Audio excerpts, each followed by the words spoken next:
Hey, it's Astraeus, and today I want to talk about something a little different from what I usually talk about.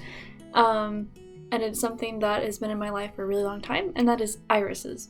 And not the eye, but the flower. And yes, I did go all the way to Michael's and buy myself a silk flower because they're not in season right now. They're not blooming.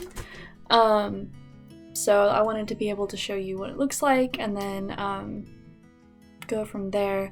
So I'm thinking about doing like a 3-part series on this because there's kind of a lot to cover, and I kind of wanted to go over quite a bit of it so that some people can have resources for how to do these kind of things if you're interested in it. And I wanted to give a little background on how I got into the world of irises. Let's start with how I got into irises. So growing up, I moved around a whole lot, and my kind of like home base was my grandparents in Texas, and so I would be there for quite a bit of time in my childhood, usually the summer. Sometimes I would get there in the spring, early spring, and then stay there over the summer, usually when we were in a year that we were moving, so that way my parents could kind of like get us to go somewhere so they could take care of all the moving stuff. And there were other aspects of it too that we were getting involved in when we were at my grandparents' house that made us be there in the spring. So anyways, we were there for a lot of our childhood. And with that, we had to go everywhere with our grandparents. And one of the places that my grandparents went to every month were Iris Society meetings. So we would go with them to these meetings, and we would just sit in the back and kind of listen, and they would talk about irises, and then we'd go to shows and that kind of thing. And around this time, when I was about 8 or 9, my grandparents started to become judges, which I'll explain what those are in a little bit. But essentially, they had to be in a lot of classes to become a judge, and because I had to go with them everywhere, I would sit with them in these classes. And they decided that instead of just having us doodle and not pay attention, that why not get credit for these classes? So it takes about 5 years to become a judge, and so that's what my brother and I did. We both became Irish judges. I became a judge when I was about 14, and he became a judge when he was like a couple years older than me. So what is an Irish judge? What's an Irish society? What the hell am I talking about? Yeah, it's a lot of great questions. A lot of people don't know about it, mostly because I think that lots of the clubs are run by the older generation, so boomers. When I was growing up and like spending a lot of time in these meetings and stuff, it was a lot of older people in their 60s, 70s, 80s even, that were involved in this, and my brother and I usually were the only people under 40 or 30 that were in these meetings.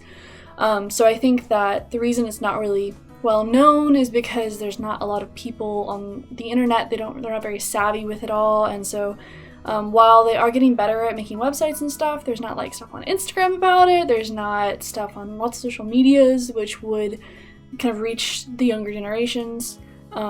So when I would tell my friends about it, they'd always either ask if I was an Irish judge, like the Irish people, which I would love to see what that actually means. Do they judge you on how Irish you are? I don't know. Either that, or they would think I was talking about the eye and then judging people's irises in their eyes. No idea. But yes, it is a flower judge. And so the Irish Society itself. So in just America alone, there are 24 regions for the Irish Societies, which just basically means that when they have a big meeting every year, that you can represent one of those regions. So like, for example, Texas is its own region, whereas like the West Coast can be its own region. I think New Mexico and Arizona, that kind of place, that's their own region. So there are 24 regions in America, and in these regions there are over 70 clubs just all over America, just in the continental United States. I believe there's one in Hawaii as well. And then outside of America, there are quite a few Irish societies. So there's one in Australia, there's the British Irish Society, there's a Canadian one, French, German, Japanese, New Zealand has one, South Africa actually also has one, and then there's a World Irish Society that goes over all of that. So I've actually met quite a few people from the Japanese Irish Society and the New Zealand and Australian Irish Society. I actually have friends still in Australia from that Irish Society that I got to meet at a convention one year. So there are these societies. So what do they do is a great question. So basically, in an Irish Society, you meet usually monthly with a bunch of other people that are super into flowers just like you.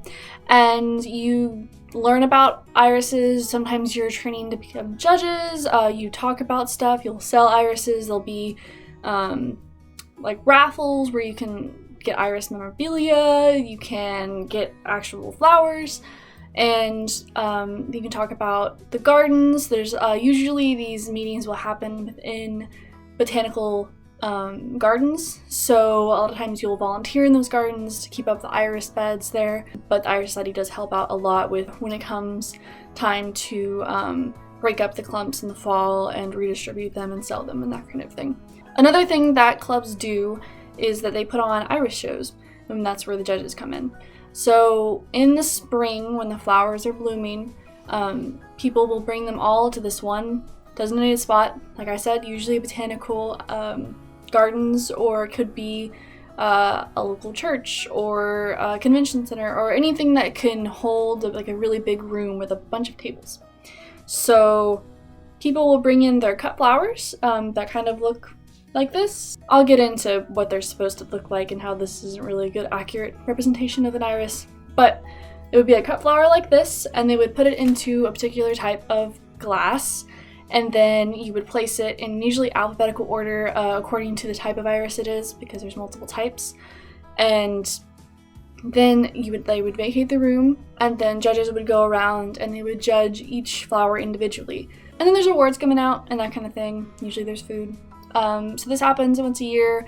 People bring judges in from all over. I've been recruited to go all over Texas when I was there to judge different Irish societies shows. So that's kind of what the clubs do on like a individual basis, and like I said, there's over 70, but that's kind of the synopsis of what they do. They teach judges, they get together once a month and talk about irises, and they put on shows, they organize things, and they also organize sales. So like I said, in the fall, that's when you would redistribute clumps of irises because they grow and you don't want them to be too crowded.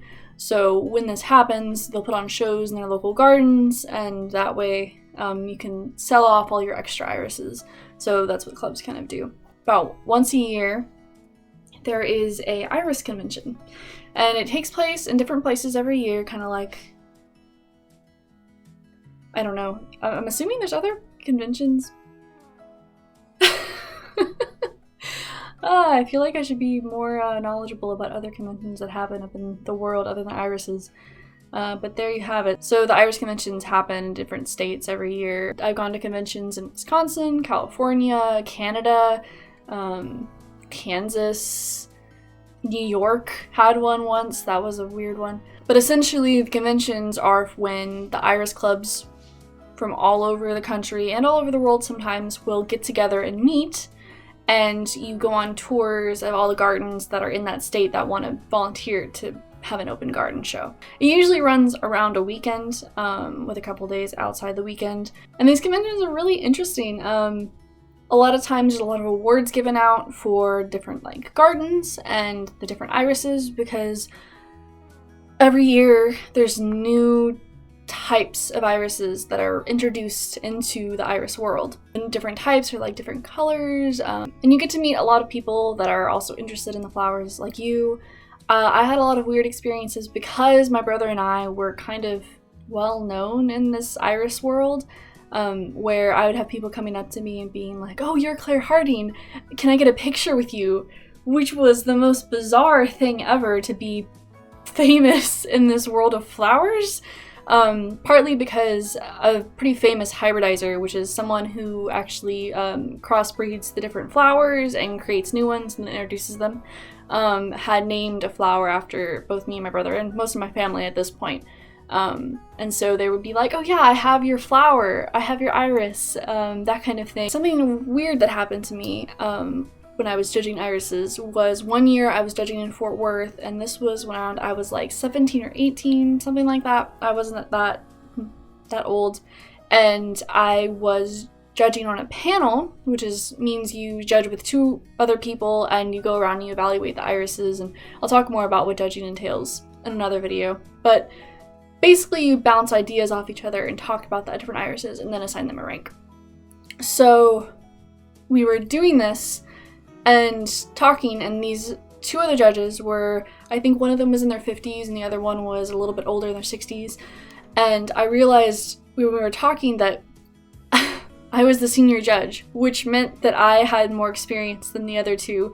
So they were deferring to my judgment on the judging of these irises, which is just crazy to me because these people are so much older, that have so much more experience, so much more wisdom, but they were like, oh, Claire, you know more than us about this thing, and you're the more knowledgeable about this, so we're going to defer to you on everything that we can agree on.